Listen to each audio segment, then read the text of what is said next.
Hello friends, welcome back to my N creative channel. Friends, अगर आपको मेरी story अच्छी लगती है तो प्लीज़ लाइक से सब्सक्राइब करना ना भूलें।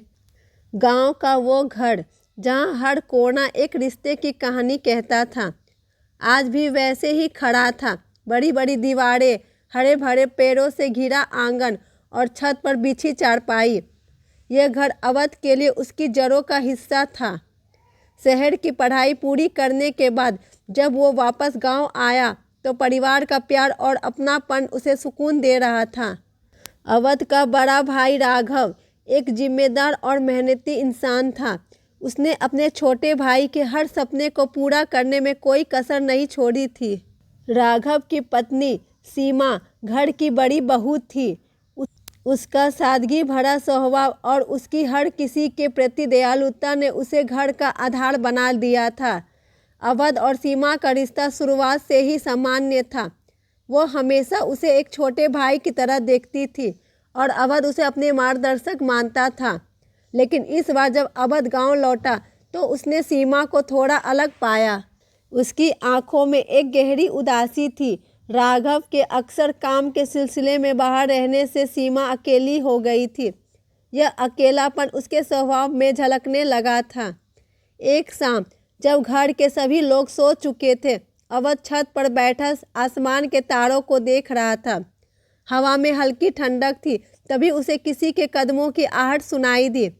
उसने पलटकर देखा, सीमा थी। तुम यहाँ इतनी रात को क्यों? अवध ने पूछा। नींद नहीं आ रही, सीमा ने धीरे से कहा और छत की रेलिंग के पास खड़ी हो गई। दोनों चुपचाप खड़े रहे। बीच बीच में सीमा की साड़ी का पल्लू हल्की हवा में उड़ रहा था। कुछ पलों बाद सीमा ने कहा, अवध, कभी कभी ऐसा लगता है जैसे मैं इस घर में होते हुए भी बहुत दूर हूँ। किसी को मेरी ज़रूरत ही नहीं। अवध ने उसकी ओर देखा। उसकी आवाज़ में दर्द था जो उसने पहले कभी महसूस नहीं किया था। भाभी, ऐसा क्यों कह रही हो? आप तो इस घर की जान है, अवध ने कहा। सीमा ने एक लंबी सांस ली और बोली, जान तो वही होती है जिसकी कद्र की जाए।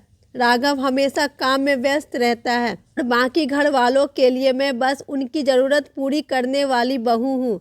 मेरी अपनी कोई पहचान ही नहीं बची। अवध को यह सुनकर अजीब लगा। उसने सीमा को कभी इस नज़र से नहीं देखा था।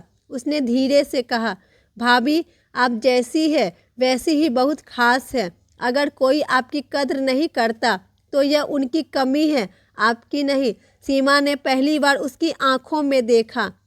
उसमें एक सच्चाई थी जो उसे हर बार खुद को कमज़ोर महसूस करने से रोकती। उस रात दोनों ने बहुत बातें की। सीमा ने अपनी उलझनों को पहली बार किसी के सामने व्यक्त किया और अवध ने पहली बार महसूस किया कि सीमा सिर्फ एक भाभी नहीं बल्कि एक इंसान भी है जिसके अपने सपने और भावनाएं हैं। आने वाले दिनों में अवध और सीमा के बीच यह बातचीत एक आदत बन गई। वे दोनों अक्सर छत पर मिलते, बातें करते और एक दूसरे को समझने की कोशिश करते। सीमा के चेहरे पर जो उदासी थी वो अब कम होने लगी थी, लेकिन यह रिश्ता अब घर की सीमाओं को पार करने लगा था।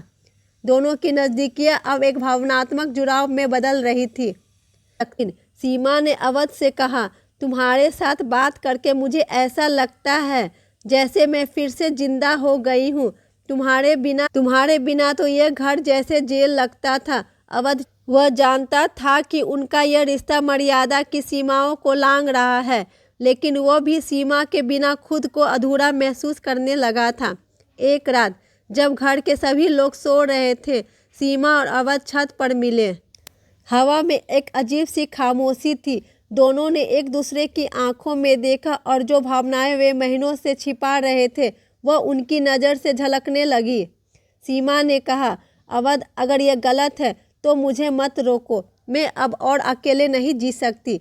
अवध ने धीरे से उसका हाथ पकड़ा।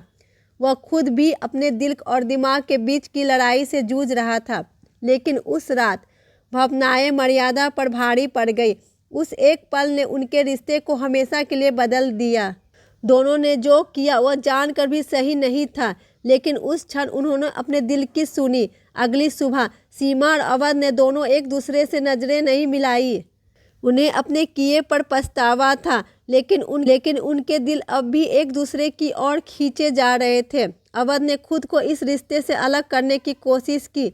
उसने सीमा से दूरी बनानी शुरू कर दी, लेकिन सीमा ने उसे रोक लिया।